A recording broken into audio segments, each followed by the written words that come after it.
Have you ever apologized for something that wasn't your fault and only realized it afterward? Or worried that people secretly dislike you even when they've given you no reason to think that?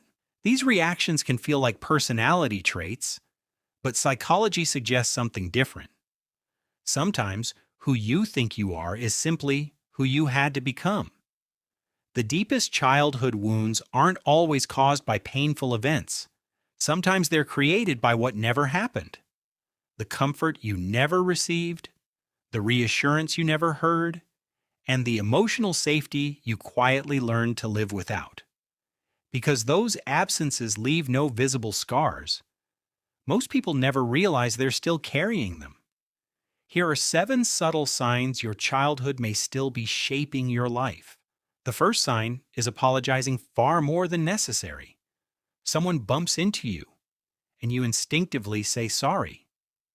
Not because you're guilty, but because your brain learned that keeping others comfortable was the safest option. Repeated criticism trains the brain to expect conflict before it happens, turning apologizing into an automatic survival response. The second sign is rejecting compliments. Instead of simply saying thank you, you explain why the praise isn't deserved. When approval was inconsistent during childhood, the brain learns that praise is temporary, so it pushes it away before it can disappear. The third sign is feeling responsible for other people's emotions. When someone is upset, your body immediately searches for what you did wrong. This often develops through emotional parentification, where children learn to manage the emotions of adults around them. Over time, responsibility becomes confused with love.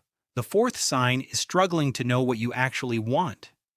Even simple questions can leave you unsure because your attention spent years focused on everyone else's needs instead of your own. Imagine your attention as a flashlight. If it's always pointed outward, your own needs remain in the dark. The fifth sign is expecting something to go wrong even when life feels calm. Psychologists call this hypervigilance.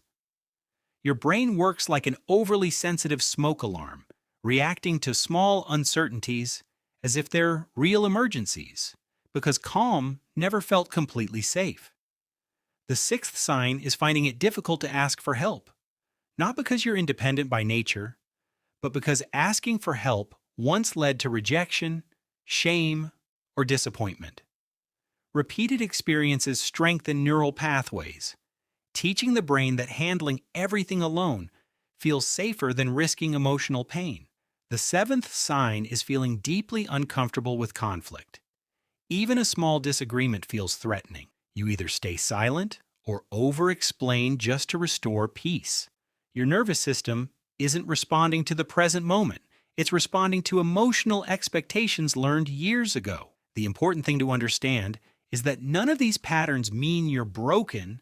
They were survival strategies. Your childhood brain wasn't trying to shape your identity. It was trying to protect you. The challenge is that the strategies that kept you safe then may now be limiting your life. So where do you begin? First, notice the pattern instead of becoming it. Instead of saying, I'm just an anxious person, try saying, my brain is predicting danger again. Acceptance and commitment. Therapy calls this cognitive diffusion, creating distance between you and your thoughts. Second, become curious about where the pattern began. Understanding its origin helps separate your identity from your history. Third, give your brain new evidence. Accept one compliment without dismissing it. Ask for help once. Express one honest preference today. The brain changes through repeated experiences, not positive thinking alone. Every safe experience updates its prediction about the world. Your childhood may have written the first chapter of your story, but it doesn't have to write the rest. If your brain learned these patterns, it can also learn new ones. Change rarely happens all at once, but every moment of awareness is the beginning of a different future. If this video helped you understand your mind a little better, subscribe to Mad Psychology, because the more clearly you understand your mind, the less power your old patterns have over your life.